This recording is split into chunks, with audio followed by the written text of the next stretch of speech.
Alright guys, now that we have this super high-end gaming PC all booted up and ready to go, let's talk about a couple benchmarks real quick. Now we decided to test this PC in a couple of titles at 4K, and those are Fortnite, Doom Eternal, Chivalry 2, and Shadow of the Tomb Raider. First up in Fortnite at 4K on max settings, which, yes, I know most people are not playing Fortnite at 4K on max settings, but I just want to see what it looked like because I'm so used to the blocky textures of performance mode or pro settings, and well, Fortnite looks really good and also getting 90 plus FPS on max settings. Again, Fortnite looks really pretty, and the RTX 3070 Ti can definitely push 4K gaming in esports titles no problems whatsoever, and Fortnite is no exception. I would imagine you could get even better results if you actually use DLSS, which for some reason my brain didn't tell me to do. So yeah, just keep that in mind. There's still way more potential in terms of better performance by actually using DLSS, which is now baked into Fortnite.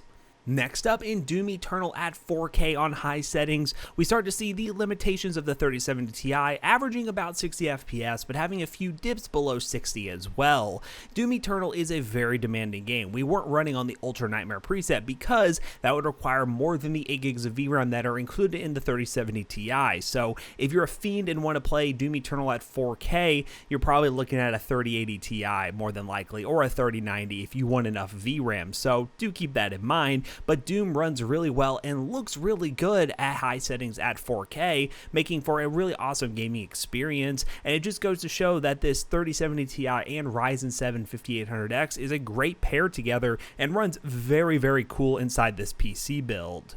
Next up is one of our favorite games here at Toasty Bros HQ, Chivalry 2, and at 4K on max settings, 100 plus FPS, no problems whatsoever. I know a lot of people don't really play at 4K, but 4K is a good benchmark to show how powerful a PC is and shows that you can play at all the other resolutions at even better frame rates. So I personally would probably rock a 1440p 165Hz monitor with this setup, or an ultra-wide monitor with this setup, and get even more frames and have a different gaming experience. I prefer high refresh rate over 4K 60 all day, every day, but it does go to show that this pairing and this combo works really, really well for 4K gaming, and I remember when 4K gaming was the just absolute highest achievement. Just getting 60 FPS was damn near impossible with a single GPU setup, but nowadays even the 70 series card from Nvidia can play 4K games at 60 plus FPS. Very impressive. And last but certainly not least, Shadow of the Tomb Raider at 4K on the highest preset, we averaged 70 FPS.